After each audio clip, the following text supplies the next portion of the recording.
キアヌ・リブスはファストクラスの列に並び、周りの豪華さとは対照的に健則な服装をねばとっていた。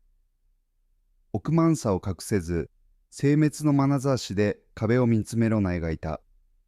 次に起こったことは、その飛行機に乗った誰もが完全に言葉を作り、一人の人生を永遠に変えることになる。この物語を続ける前に、どこからご覧になっているのか教えてください。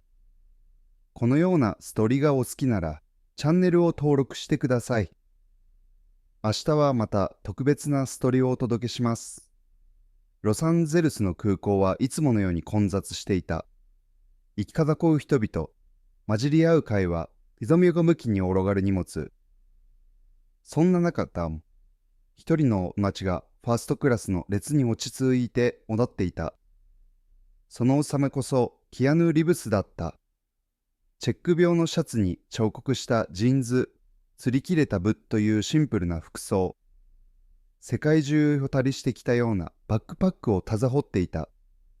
彼に薄務さはなく、そのせいか気づかれることもなかった。しかし、よく見れば誰もが彼に何か違うものを感じていた。それは服装だけでなく、彼の娘し出す落ち着きだった。周囲の混乱に左右されることなく、平凡に過ごしているように見えた。他の誰もが継ぎしで不安げに見える中、キアヌは優雅にそこに立っていた。まるでその瞬間に生きているかのように、周囲のすべてを観察していた。彼は実現も気にせず、他の集客と自分とのコントラストも気にしなかった。彼のすぐ後ろにビクタパ・オア・ディングが並んでいた。ビクター・ファキアヌとは正反対だった。彼は小がなスーツを着て、磨き上げられたスキを裂き、忠義を引くようなコロンをつけていた。まるで自分が重要人物であることを実験に知らしめたいかのように、彼の動作は、すべてりは猿のようだった。彼の持つそばは素早く列を貫多し、キアヌにオチがただまると、彼はコメントを抑えることができなかった。ファストクラスか？ビクターは皮肉なこらみを浮かべて言った。最近は誰が来るかわからないからね。キアヌは表情をとやかに保ったまま、振り返って彼を見た。ああ、世界は驚きに満ちている。ビクターは一瞬釜をしかめた。彼はもっと大きな反応。目の前の男について自分が考えていることを確かめるような何かを期待しているようだった。しかし、キアヌは、まるでそのコメントなどどうでもいいかのように余ったままだった。ビクターはさらに追い打ちをかけることにした。あのさ、個人的なことじゃないんだけど、君はこういう風に飛ぶタイプには見えないんだ。彼は小さく洗いながら言った。ファストクラスでこんなにカージュアルな人を見るのは珍しいよ。達成の瞬間がやってきた。ファストクラスの列が進み始め、キアヌとビクターは、それ以上はコパをぜわすことなく、チケットを首に後についた。ビクターはいつものように、しっかりとした自信に満ちた夫婦で歩き、キアヌは周りの騒ぎに気づかないようで、以前と同じように落ち着いたペースで歩いていた。いよいよ飛行機に乗り込むと、予想外のことが起こった。さだきに倒いたビクターがもう一度チケットを確認し、顔を上げると、キアヌがすぐ足りの席に作っていた。冗談だろう、とビクターはまたき、信じられないと頭を振った。彼はキアヌの横に作り、まるで商談のように低く笑った。よりにもよって、こんなところで。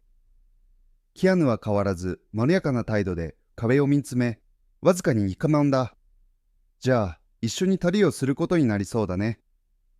彼は丁寧に答えた。ビクターは我を組み、不快感を隠そうとした。キアヌのまでに作っているという仕事だけでなく、数分前に判断したおのけが今自分と同じ排他的な空間を共有していると考えたからだ。なぜなのかうまく説明できなかったが、キアヌの存在は無目できない形で矢部を不安にさせた。エコノミークラスの焼却が達成を備えると、ビクターは融合的な意味ではなく、会話を始めることにした。それで、お仕事は何をされているんですか？彼は、すでに答えを知っていると思いながらも、確認が欲しい人のような、気軽な口調で尋ねた。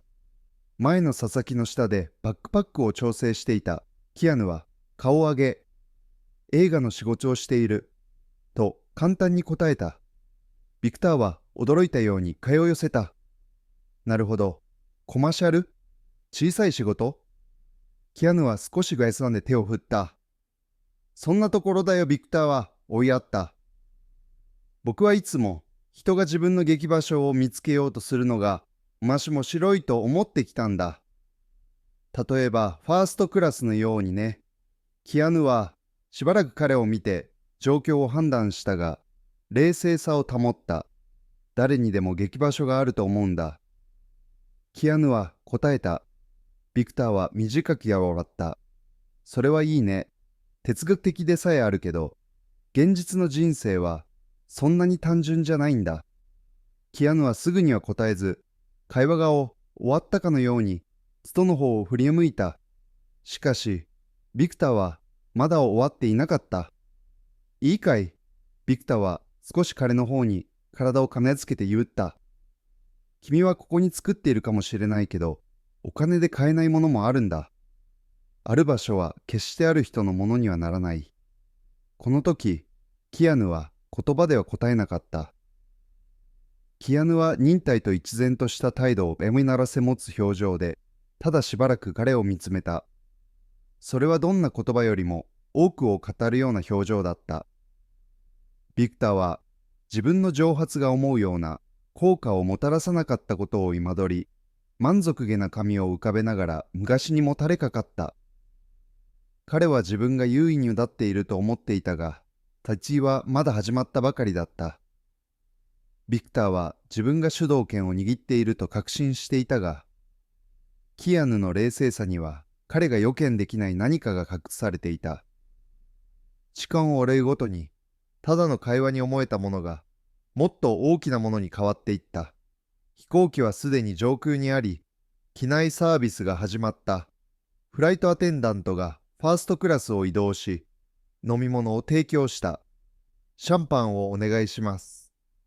彼は自信に満ちたヤオイで言った。この串の特別感にふさわしいものを。要求の多い焼却に慣れているケヤシ生物園は、プロフェッショナルな背が稲でうなずいた。キアヌの上になると、ガイレはシンプルな要求をした。なぜだけください。ビクターはコメントをする機会を逃さなかった。彼はキアヌを通じ優越感で見つめ、おらいをこぼした。うっす、と彼はキャリア合いかけた。まさか、ファストクラスでの経験を誰で無駄にするつもりじゃないだろうな。キアヌは果樹生物園から孤独されたボトルを受け取り、冷静にこう答えた。シンプルで十分なこともある。ビクターはその答えを読み届こうとするかのように目をかさめたが、すぐに押し返すことにした。そうだね。誰もが最高の人生を楽しむために生まれてきたわけじゃないんだから、キアヌはボトルを持ち上げ、すぐには答えず小さく一口飲んだ。他の襲撃はビクターの蒸発的な口調に気づき始めたが、キアヌが気にしていないように見えたので、誰も口を挟まなかった。多分、ベストは人によって違うんだろうね。キアヌはいつもと同じ冷静さで最後に言った。ビクターはその答えが気に入らなかった。彼は任呼吸をして会話をコントロールしようとした。あるいは、そういうことを言う人は、本当に大切なものに触れたことがないだけなのかもしれない。ある種の人には、込みの届かないものもあるんだよ。他の小国にサービスを提供していた隠し生物園は、踏み込むことを検討しているかのように、彼らの方向に不甲斐な雪原を投げかけたが、彼女はキアヌがこの状況にうまく対処していることに気づいた。彼は見好みだけで、オゾンの園長を見るために後ろを背いた。一方、ビクターは満足そうではなかった。彼はもっと蒸発したかったのだが、キアヌがガラガラポンするのが弱い手だと気づき始めていた。ビクターはおたぞいに勝っていると確信していたが、周囲の乗客にとっては、彼のウェギュラーな態度が次第に不快になってきた。キアヌが氷剣を襲っているイビクターは身の人間観を根底から伏すような現実に直面しようとしていた。孔子生物源がキアヌとビクターが作っているうちに持った。彼女が飲み物をもう一杯出すと、ビクターは会話を、挑発を続けることにした。人生はファストクラスに乗るようなものだ。一生懸命働いて、その地味を得て、そしてそれを楽しむんだ。でも中には、運が良かったからここにいるような人もいるんだ。キアヌは、ルーツをシトトレイに置き、ようやくビクターに仕向き知った。彼の実現は落ち続いていたが、何か違う。運だろうが努力だろうが、飛行機が着陸するときには、みんな同じ場所にかぶくんだろう。キアヌアは艶やかに、しかししっかりとした口調で言った。それまで深い目に観察していた周りの集客たちも、より注意を払うようになった。機内は、心地の悪いほどの刑事に包まれた。二人の微妙な衝突に気づいた数人が、実現を励ました。ビクターは見風見ながら、明らかにその反応が自分に何か向いたことを隠そうとした。まあ、そうとも言えないね。浦田市の中には、単にレベルが高い者もいる。誰もがここにいる価値を理解しているわけじゃない。キアヌはわずかに髪を鳴り出し、罠を組んだ。ここにいる価値というのは、自分が何を持っているかということではなく、他人とどう介するかということだと思うんだ。このフレーズは否定できない真実のように空中にたぶっていた。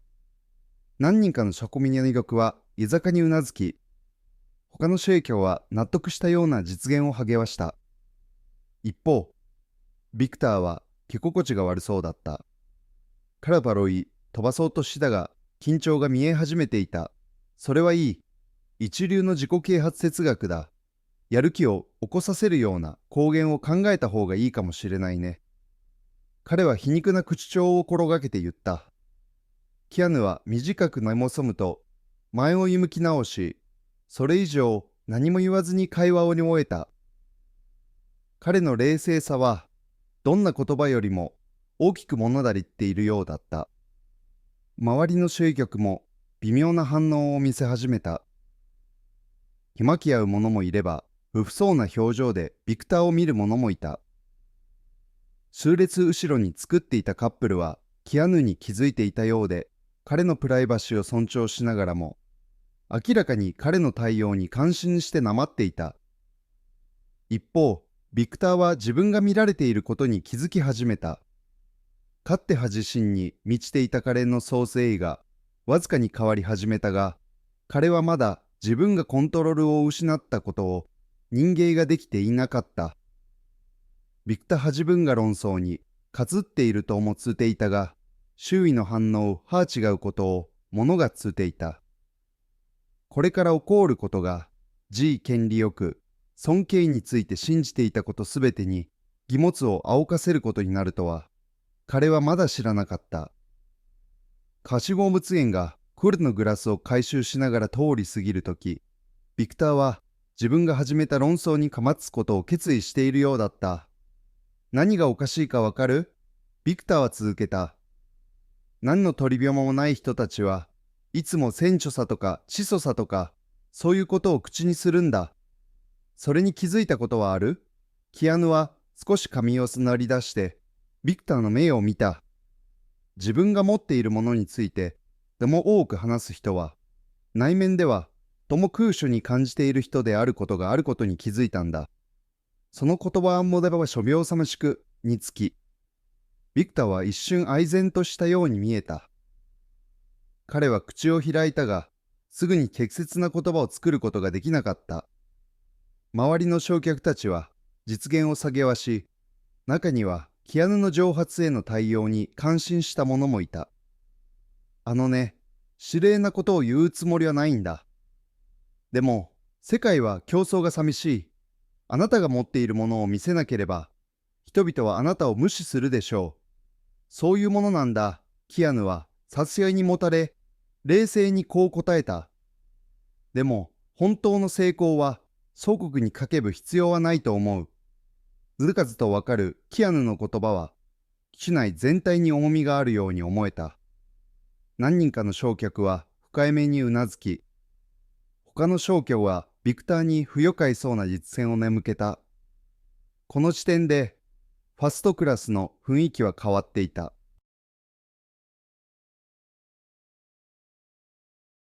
多くの乗客がキアヌとビクターのやりとりに完全に同調していた。近くに作っていた年配の男性は、ビクターの行動を夫婦であるかのように手を振りながら、もっと近くで観察しようとした。ビクターはその実現に気づき、かからちを隠そうとしたが、引き下がる代わりにまたジャブをはまった。推しっぽい哲学。聞こえはいいかもしれないが、現実の世界はそううまくはいかない。キアヌは相変わらずぼのやかな表情のまま彼を見つめた。現実の世界は人間が作っているんだ。ビクター。そして結局のところ、他人をどう洗うかで自分という人間がどんな人間なのかが何よりもわかるんだ。ビクターはその反応に目に見えて不快感を覚えた。彼は周囲に目をかがり、焼却の関心がもはや自分に向いていないことに気づいた。ある者はひそひそ話し、ある者は好奇心から不残性までさまざまな表情で彼をじっと見つめた。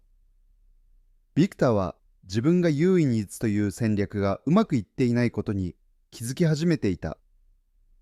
彼は自分が優位に躍っていると思っていたが、キアヌの言葉のインパクトがソーキャウの認識を変え、おそらくご自身の認識さえも変えつつあった。機内の緊張はこびに取るように分かった。ビクターは丸を組み、キアヌの言葉による不快感を隠そうとしたが、取り立ちが見え始めていた。しかし、キアヌはその雰囲気に影響されていないようだった。彼は直接ビクターにかむきしり、どやかな口調で沈黙を収まった。ビクター、君の言っていることはよくわかるよ。世の中は競争が寂しいけど、他人に何かを証明する必要性というのは、もっと深いもの、不安やうないなる格闘から来ることもあるんだと学んだよ。ビクター浜湯を潜め。これが蒸発なのか、それとも純粋な会話のしだみなのかわからなかった。中なる葛藤。彼は笑って言った。どこでそんな考えを思いついたのか知らないが、これ以上の間違いはない。キアヌはわずかに微笑み、首を振った。そうかもしれないね。でも、成功とは他人から見えることが全てだと思っている人にたくさんやってきた。心の地では、自分の中に欠けている何かを埋めようとしていただけなんだ。その言葉は思いがけない形でビクターにまむいた。彼はしばらく握り込み、ほとんど無心に際の結婚職論をいじった。しかし、彼はすぐに崩御の調子を取り戻した。それは僕じゃない。僕が達成したものはすべて、僕が一生懸命動いて目に入れたものだ。キアヌは次の言葉を慎重に選ぶように、冷静さを保っていた。彼はビクターを予病犬観察してから続けた。君が努力していないと言っているんじゃない。ただ、僕たちは自分が成し遂げたことを見せびらかそうとするあまり、道に迷惑を向けることを忘れてしまうことがあると思うんだ。このすべてがなければ、私たちは何に者なのだろう。ビクターは春を抑え、目にけばえて不快そうだった。その問いかけは彼の心に向いているようだったが、心にかむいたことを認める気にはなれなかった。豊田って誰？彼はシニカルな笑いを浮かべて答えた。それがなければ何もないんだ。キアヌは実演を止めたまま、より真剣な表情を浮かべた。僕はそうは思わないね。僕たちは積み上げたものによってではなく、人のために何をするかによって定義されると思う。彼は自分の胸をなまし、その言葉は機種内にがむきばった。何人かの証明もなくは微妙にうなずいたが、ビクターは表情を保つのに必死な様子だった。そういうのは簡単だよ。君は僕のことを何も知らないし、僕がここに来るまでにどんなことを経験してきたかも知らない。キアヌは声を荒げ上げることなく、しっかりと答えた。君の言う通り、僕は君の話を知らない。でも、その話を知らなくても、誰かが自分が成し遂げたことについて付け火たいと感じるとき、それは何かを隠そうとしているからだということはわかると思う。恐れ、不安、孤独、その言葉はレンガのように衝撃的だった。ビクターはたばりつき、うかりと、おそらく恥ずかしさで顔を紅潮させた。彼は剣を握りしめ、明らかに爆発を抑えようと必死だった。ビクターはついに冷静さを使い、突然立ち上がり、空になったシャンパングラスをストーンに叩きつけた。俺より上だと思ってるのか？彼は叫びキャビン内の全人の注目を集めた。牙の開いた小マを並べ、人生について何でも知っているように振る舞っているが、現実の世界で生きるということがどういうことなのか、何一つ分かっていない。ビクターの暴言にショックを受けた正客たちは気詰まり返った。工事小物源がすぐに近づき、状況を何らげようとした。キアヌは昔に作ったまま、冷静にビクターを見ていた。彼はネギが話を終えるのを待ってから答えた。僕は君より優れているとは思っていない。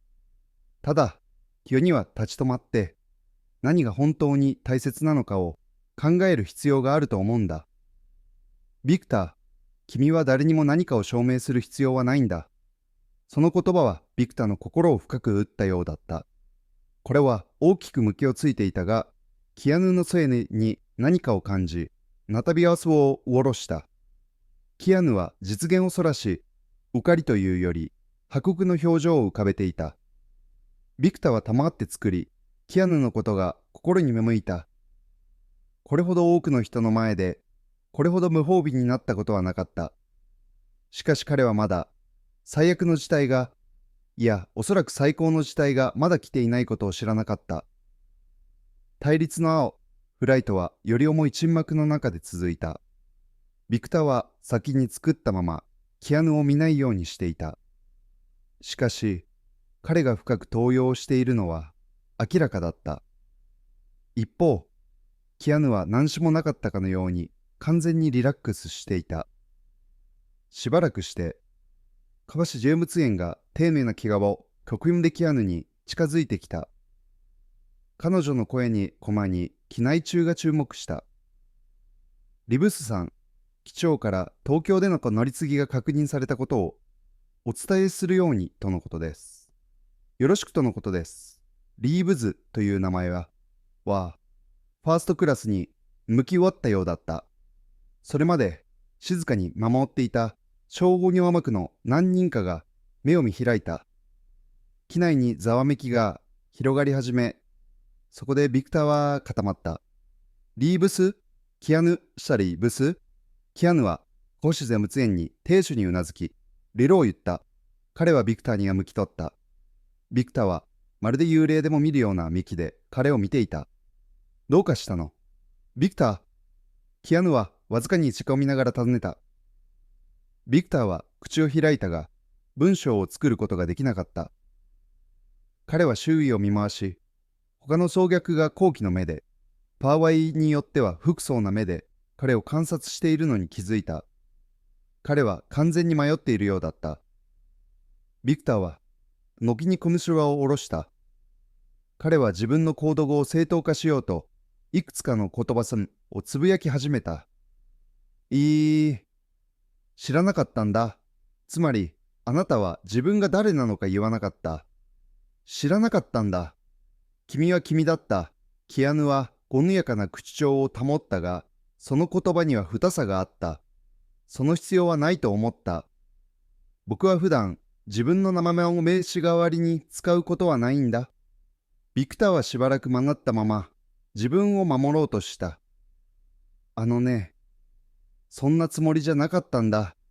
悪気はなかったんだ。ただ、誰と話しているのかわからなかったんだ。ビクター、君が僕の名前を知ったからといって、君が言ったことは変わらないよ。真実は誰と話しているかによるんじゃない。あなたが人をどう使うかによるの。その言葉、ステッチビクターは過言葉をつがった。彼はキアヌに目をやり、次に他の集客に目をやった。彼の顔に浮かんだ苦悩は否定できない。機内の沈黙はキアヌによって威張られ、キアヌは最後の教訓で会話を極めくくることにした。ビクター、人生は誰にとっても十分辛いものだ。一番必要なのは、自分を大きく見せるために他人をかめようとする人間なんだ。ビクターは反論できず、わずかにうなずいた。彼は初めて自分の行動を心から反省したようだった。キアヌは嫉妬にも垂れかかり、シギドの上会話を打ち切った。一方、ビクターは動かず、まるで心の中で全ての言葉を再生するかのように、自分の手を見つめたままだった。ビクターはキアヌにコメンしただけでなく、現実そのものに直面した。彼は誰かに歯をかかせようとするあまり、自分が意図した以上に自分自身のことをさらけ出してしまったことに気づき始めた。フライトの残りの時間は長苦しい沈黙に包まれた。かつてはこの空間を自分のものにしているように見えたビクターも、今もにき見えて居心地が悪そうだった。彼はキアヌや他の集客の目をほとんど見ることができなかった。翌日の始まりに彼が持っていた億万さは消えていた。羞恥心に近いものに変わっていた。時間が経つにつれ、ビクター・ハキアヌの言葉が頭から離れなくなった。キアヌが言ったことはとてもシンプルに思えたが、同時に深く心に赴いた。ビクターは自分の行動に異持問を持ち始め、人を知ろうともせずに判断したことが何度もあったことを思い出した。多分彼は正しいのだろう。マジコもなかったかのように落ち着いて本を読んでいるキアヌをちらりと見た。このことは状況の衝撃を増幅させるだけだった。キアヌは自分を証明しようとはしなかった。彼はただ自分の行動を代変させたのだ。飛行機がチャクブユル大使に入ると、ビクターはついに勇気を出して何かを言おうとした。彼は目を伏せたままキアヌに向かいこう言った。君が君だからということなくし、僕が億万だったからだ。バカみたいだったキアヌは、悪に変わらず文やかな表情で毛を見つめた。彼はしばらく待ってから返事をした。謝罪はありがたい。でもそれ以上に、このことから学んでほしい。ビクターはゆっくりとうなずき、そのここべが変わるきっかけになることを戻った。そしてキアヌはこう続けた。世の中で最も探し求めているものは、自分自身の中で手も見つけられていないものだったりする。本当に大切なものを見つけてほしい。ビクターは黙ったままだったが、キアヌの言葉は彼の心に残った。彼はその瞬間、自分の中何かを構える可能性があることを知っていた。もし、彼がそれを許せば。降りた後、ビクターはターミナルで立ちすくみ、キアヌが撮っていくのを見送った。キアヌに挨拶したり、写真を撮ったりするファンが、不意目に近づいてくるのが見えた。